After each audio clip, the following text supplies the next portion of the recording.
오늘의 말씀은 민수기 16장 1절부터 14절까지 말씀입니다. 레위의 증손 고앗의 손자 이스알의 아들 고라와 르우벤 자손 엘리압의 아들 다단과 아비람과 벨렛의 아들 온이 당을 짓고 이스라엘 자손 총회에서 택함을 받은 자 곧 회중 가운데에서 이름 있는 지휘관 250명과 함께 일어나서 모세를 거스르니라. 그들이 모여서 모세와 아론을 거슬러 그들에게 이르되 너희가 분수에 지나도다. 회중이 다 각각 거룩하고 여호와께서도 그들 중에 계시거늘 너희가 어찌하여 여호와의 총회 위에 스스로 높이느냐. 모세가 듣고 엎드렸다가 고라와 그의 모든 무리에게 말하여 이르되 아침에 여호와께서 자기에게 속한 자가 누구인지 거룩한 자가 누구인지 보이시고 그 사람을 자기에게 가까이 나아오게 하시되 곧 그가 택하신 자를 자기에게 가까이 나아오게 하시리니 이렇게 하라. 너 고라와 내 모든 무리는 향로를 가져다가 내일 여호와 앞에서 그 향로에 불을 담고 그 위에 향을 두라. 그때에 여호와께서 택하신 자는 거룩하게 되리라. 레위 자손들아, 너희가 너무 분수에 지나치느니라. 모세가 또 고라에게 이르되 너희 레위 자손들아 들으라. 이스라엘의 하나님이 이스라엘 회중에서 너희를 구별하여 자기에게 가까이 하게 하사 여호와의 성막에서 봉사하게 하시며 회중 앞에 서서 그들을 대신하여 섬기게 하심이 너희에게 작은 일이겠느냐. 하나님이 너와 내 모든 형제 레위 자손으로 너와 함께 가까이 오게 하셨거늘 너희가 오히려 제사장의 직분을 구하느냐. 이를 위하여 너와 너의 무리가 다 모여서 여호와를 거스르는도다. 아론이 어떠한 사람이기에 너희가 그를 원망하느냐. 모세가 엘리압의 아들 다단과 아비람을 부르러 사람을 보냈더니 그들이 이르되 우리는 올라가지 않겠노라. 내가 우리를 젖과 꿀이 흐르는 땅에서 이끌어내어 광야에서 죽이려 함이 어찌 작은 일이기에 오히려 스스로 우리 위에 왕이 되려 하느냐. 이뿐 아니라 내가 우리를 젖과 꿀이 흐르는 땅으로 인도하여 드리지도 아니하고 밭도 포도원도 우리에게 기업으로 주지 아니하니 내가 이 사람들의 눈을 빼려느냐. 우리는 올라가지 아니하겠노라. 네, 모세의 권위는 이 출애굽 여정 내내 도전을 받습니다. 우리가 이미 살펴본 내용들 가운데도 그런 내용들이 많이 있었죠. 그래서 민수기 12장에서는 모세의 누나인 미리암과 형인 아론이 모세의 권위에 도전을 합니다. 하나님께서 너와만 말씀하셨느냐? 우리와도 말씀하셨다 하면서 이 모세의 권위를 좀 잘 인정하지 않는 그런 모습을 보였죠. 그리고 13장, 14장에서는 가데스 바네아에서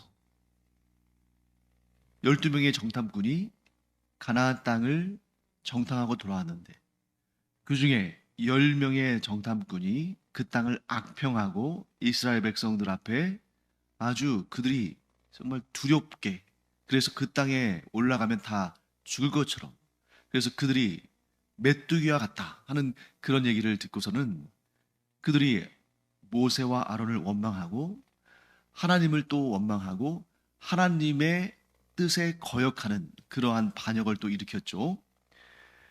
그리고 이제 오늘부터 우리가 보게 되는 민수기 16장과 17장은 고라, 다단과 아비람, 그리고 온이라는 사람들이 주동이 돼서 이번에도 모세와 아론을 대적하는 그 권위를 인정하지 않는, 결국 이러한 행위들은 하나님의 권위에 대한 도전을 의미하는 것입니다.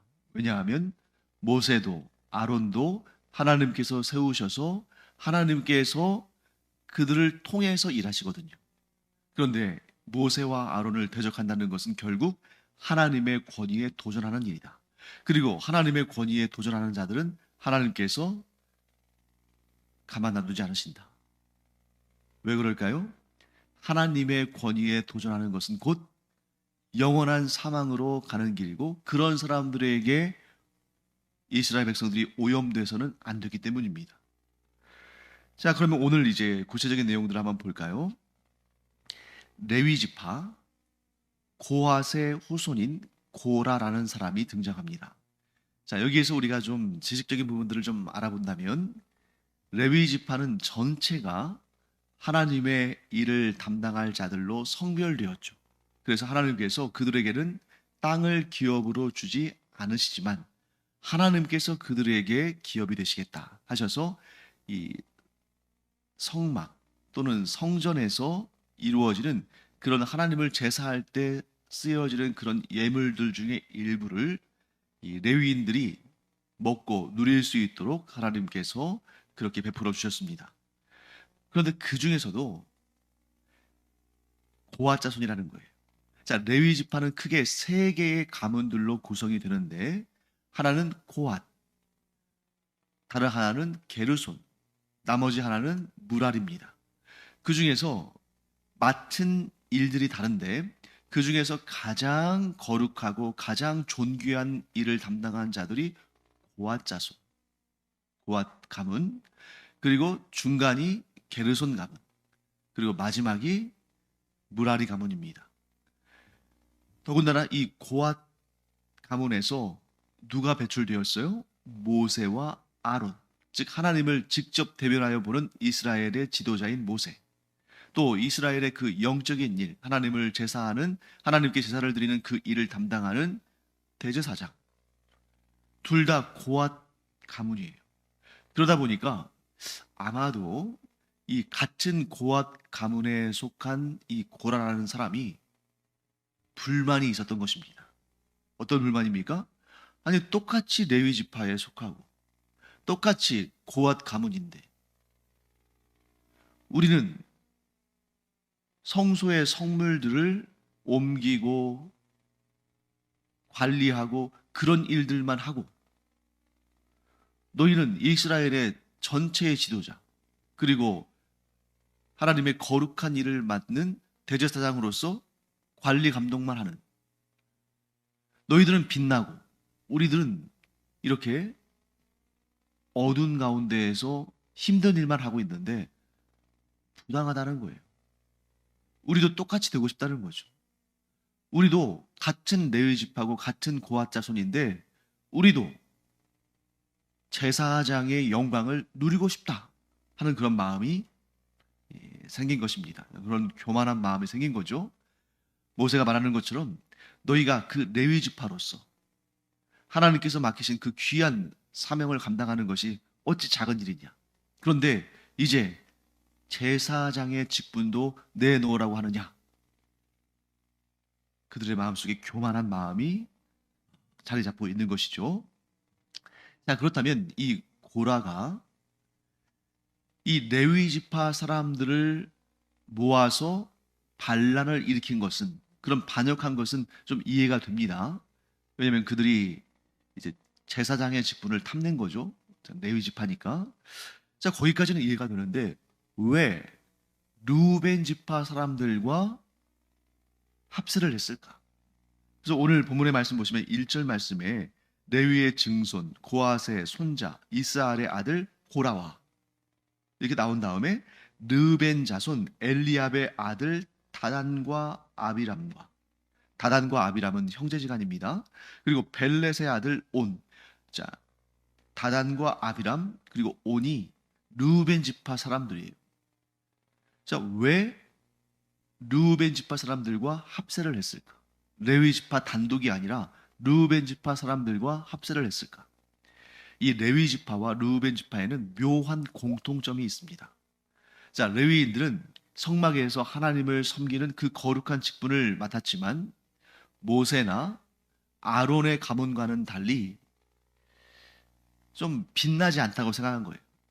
그들은 빛나는 위치에 있고 자신들은 그냥 좀 허드렛 일이나 하는 것처럼 그렇게 여겨진 겁니다. 근데 사실은 모세가 말한 것처럼 그들이 맡은 직분이 얼마나 거룩하고 귀한 직분인지를 그들이 잘 모르는 거죠. 이제 모세와 아론과 비교하다 보니까 상대적으로 자신들이 하는 일들이 중요하지 않게 여겨진 겁니다. 그래서 박탈감을 느낀 거예요. 상대적인 박탈감을. 그러면 르우벤 지파는 왜 그런가? 자, 르우벤 지파는 르우벤은 그러니까 르우벤 지파는 르우벤의 후손들이잖아요.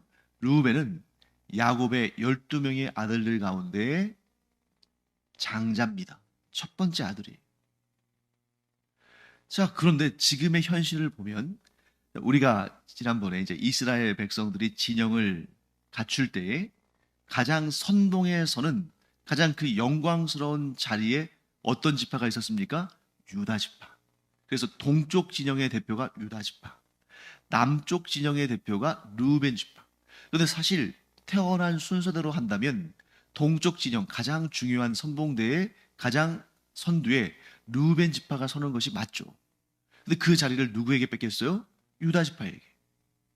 심지어 르우벤 지파는 요셉 지파, 곧 에브라임 지파와 므낫세 지파에게도 뒤처졌습니다. 그래서 가장 중요한 역할을 맡은 그런 지파들이 유다 지파, 에브라임 지파 이렇게 되거든요.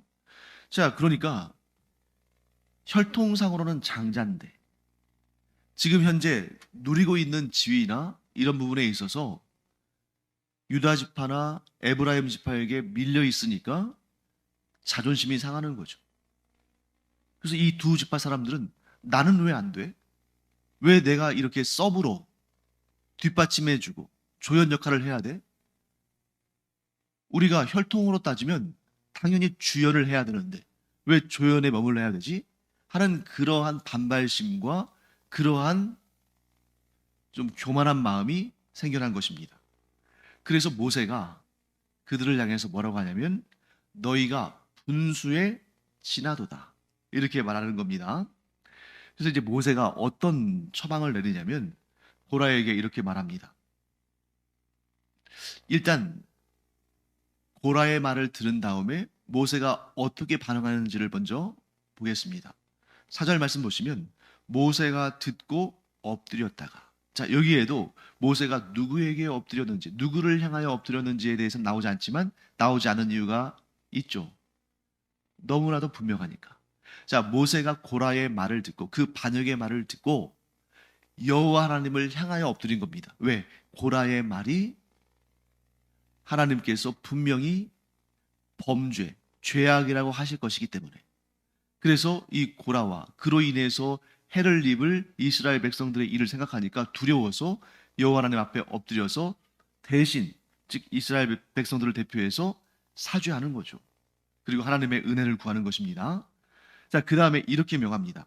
자, 그렇다면 누가 거룩한 자인지, 누가 하나님의 택하심을 받은 자인지 우리가 하나님의 판단을 받아보자. 그래서 6절 말씀 보시면 이렇게 하라 하고 지시합니다. 너 고라와 내 모든 무리는, 지금 고라와 합세해서 모세와 아론의 그 권위에 도전하는 사람들이 있잖아요. 그들은 향로를 가져다가 여호와 앞에서 그 향로에 불을 담고 그 위에 향을 두라. 무슨 얘기냐면 향로에 향을 지펴라 하는 것이죠. 그때에 여호와께서 택하신 자는 거룩하게 되리라. 자, 무슨 얘기냐면 향로는 아무나 사용할 수 있는 것이 아닙니다. 여호와 앞에서, 즉 성소에서 향로에 향을 지필 수 있는 사람들은 제사장들 뿐이에요. 그러니까 지금 모세가 말하는 것은 뭡니까? 너희들이 제사장 직분을 내놓으라고 하는 것이냐? 너희들이 하나님의 뜻을 거역해서 스스로 제사장이 되겠다는 것이냐? 자, 그렇다면 우리가 한번 하나님의 판단을 받아보자. 너희가 제사장들처럼 각각 향로를 취하고 그 향로에 불을 담고 그 위에 향품을 올려놔서 그것을 하나님 앞에 분향할 때에 어떤 일이 일어나는지 보라. 자, 예를 들면 이런 거죠. 이 고라와 그와 함께한 사람들이 여호와 앞에서 향로에 향을 피웠는데 아무 일이 일어나지 않는다. 그러면 하나님께서 받으신 거잖아요. 그러면 너희도 거룩한 제사장의 직분을 감당할 수 있다. 그런데 하나님께서 진노하시면 너희들이 교만하고 하나님 앞에 범죄한 것이니 그 죄값을 치러야 할 것이다. 모세는 지금 하나님께 맡겨드리는 겁니다. 하나님, 고라와 그와 함께한 무리들이 이렇게 교만하게 하나님의 뜻을 어기고 스스로 제사장의 직분을 감당하겠다고 이렇게 나왔는데 하나님께서 선악간에 판단하여 주시옵소서. 이렇게 하나님께 전적으로 맡겨드리는 모세의 모습을 보게 됩니다. 인간적으로는 막 화를 내면서 호통을 치면서 다른 이제 뭐 고라를 따르는 사람도 있겠습니다만 따르지 않는 사람들이 더 많겠죠. 그 사람들을 동원해서 막 징벌하고 이럴 수도 있을 텐데 그렇게 하지 않고 그래 너의 그 뜻이 하나님께서 인정하시는 것이라면 나도 인정하겠다. 그러니 너의 지금 그 말과 행동이 하나님께 의로운 것인지 악한 것인지 하나님의 뜻을 구해보자. 고라가 그 제안에 오케이 했습니다. 왜? 자신은 하나님께서 자신도 레위 지파의 고아 자손이니까 그 제사장의 직분을 용납하실 거라고 생각했겠죠. 아주 재밌는 표현이 등장합니다. 고라가 모세와 아론에게 뭐라고 말했냐면 너희가 분수에 지나치다. 너희들이 교만하다. 너희들이 뭐라고 이렇게 말했습니다. 그런데 모세도 고라와 그와 함께한 사람들에게 뭐라고 말하냐면 레위 자손들아 너희가 너무 분수에 지나치구나 이렇게 말했어요. 자, 양쪽이 다 서로에게 분수에 지나치다고 말했습니다. 똑같은 말을 했어요. 고라는 모세와 아론에게, 모세는 고라에게 네가 분수에 지나치다 이렇게 말했습니다. 서로 그렇게 말한 거예요. 자, 그렇다면 그 판단은 누가 하시겠습니까? 하나님께서 하시는 거죠. 둘 다 서로가 분수에 지나치다고 했으니 둘 중에 하나는 분수에 지나칠 거 아니겠습니까? 혹은 뭐 둘 다 분수에 지나칠 수도 있겠죠. 하나님의 판단만 남은 것입니다. 그리고 그 판단은 이제 우리 이 이후에 내일 또 우리가 살펴보겠죠. 12절부터 14절까지는 좀 다른 내용이 나옵니다. 자, 모세가 12절 모세가 엘리압의 아들 다단과 아비람을 부르러 사람을 보냈더니 그들이 이르되 우리는 올라가지 않겠노라. 자, 무슨 얘기냐면 지금 모세가 고라와 이야기하고 있던 그 현장에는 르우벤 지파의 다단과 아비람 곧 이 고라와 합세에서 모세를 대적한 즉 결국은 하나님을 대적한 그들은 없었다는 거죠. 그러니까 그들을 부르러 간 거예요. 그래서 모세가 고라에게 책망할 때 뭐라고 했냐면 레위 자손들아 너희가 너무 분수에 지나치려구나. 그러니까 레위 자손들만 있었던 겁니다. 근데 르우벤 지파 사람들은 아직 그들의 진영 가운데 있었어요. 그러니까 모세가 사람을 보내서 다단과 아비람을 불러오도록 한 것입니다. 그런데 그들은 뭐라고 해요? 우리 가지 않겠다 하고 모세의 명을 거절합니다. 즉 모세의 권위를 인정하지 않겠다는 거죠. 그런데 그 내용이 좀 달라요. 자, 고라 자손을 비롯한 고라를 비롯한 이 레위 지파 사람들은 제사장 직분을 놓고 모세와 아론을 대적했습니다. 너희만 제사장의 직분을 감당할 수 있겠냐? 하나님께서 너희에게만 제사장 직분을 감당하라고 말씀하셨느냐? 아니다. 우리도 레위 지파고 또 나도 고앗 자손이다. 그러니 나도 또 우리도 거룩한 제사장의 직분을 감당할 수 있다.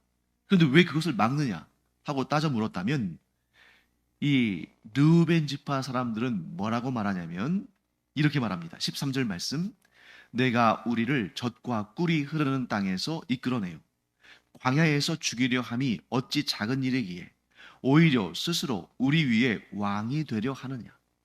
자, 지금은 제사장 직분의 문제가 아니라 어떤 문제예요? 왕의 문제입니다. 즉 정치적 지도자에 관한 문제인 거죠. 자, 13절 말씀에 지금 이 르우벤 지파인 다단과 아비람이 이렇게 말하는 거죠. 우리를 젖과 꿀이 흐르는 땅에서 이끌어내요. 자, 여기에서 젖과 꿀이 흐르는 땅 하면 우리는 딱 어디가 떠오릅니까? 하나님께서 약속하신 가나안 땅이 떠오르죠. 그런데 여기에서 다단과 아비람이 말한 이 젖과 꿀이 흐르는 땅은 가나안이 아니라 애굽을 의미하는 거예요. 이집트.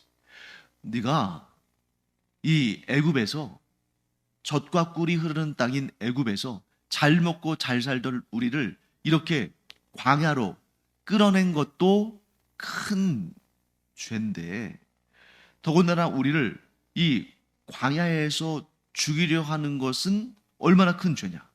그런데 거기에다가 우리 위에 왕이 되고자 하니 이것을 우리는 용납할 수가 없다, 이렇게 말하는 겁니다. 그런데 여러분, 성경 어디에서 모세가 스스로 왕이 되고자 하며 왕에 대한 그러한 대우를 해주기를 구한 내용이 어디에 나옵니까? 어디에도 없잖아요. 모세는 온유한 사람이고 겸손한 사람이어서 오히려 이스라엘 백성들이 하나님 앞에 범죄할 때에 그들을 대표해서, 그들을 대신해서 하나님 앞에 엎드리면서 그들을 구원해 주시기를 간절히 바라던 참 온유하고 겸손한 그런 사람 아닙니까? 난데없이 왜 왕 얘기를 할까? 그것은 이 다단과 아비람, 이 르우벤 지파 사람들 마음속에 있었던 개념을 끄집어낸 거죠. 자신들이 왕이 되고 싶다는 거죠. 주변 나라들, 주변 민족들의 왕이 있는데 만일 이스라엘 가운데에서 정치적인 최고 지도자, 곧 왕을 세운다면 그 왕은 당연히 어디에서 나와야 된다? 르우벤 지파에서 나와야 된다. 왜? 우리가 야곱의 장자니까. 그러니까 모세는 꺼낸 적도 없는 왕이라는 말을 르우벤 지파의 다단과 아비람이 그 이야기를 꺼내면서, 왜 우리가 네 명령을 따라서 이리저리 왔다 갔다 해야 돼? 우리 못 가. 이렇게 모세의 지도를 거부하고 모세의 권위를 인정하지 않는 것입니다. 그리고 14절 말씀에 이렇게 말하죠. 이뿐 아니라 내가 우리를 젖과 꿀이 흐르는 땅으로 인도하여 드리지도 아니하고 밭도 포도원도 우리에게 기업으로 주지 아니하니 내가 이 사람들의 눈을 빼려느냐? 우리는 올라가지 아니하겠노라. 자, 여기서 말하는 젖과 꿀이 흐르는 땅은 이제 가나안 땅을 말하는 거죠. 자, 네가 우리에게 하나님이 주시는 그 젖과 꿀이 흐르는 땅으로 인도하여 드리고 그 땅을 기업으로 주겠다고 말했는데, 봐라, 지금 우리가 땅 한 평이라도 소유하고 있느냐? 너는 우리를 그 젖과 꿀이 흐르는 땅으로 인도하여 드리지도 못했을 뿐만 아니라 우리에게 땅도 주지 못했다. 그러니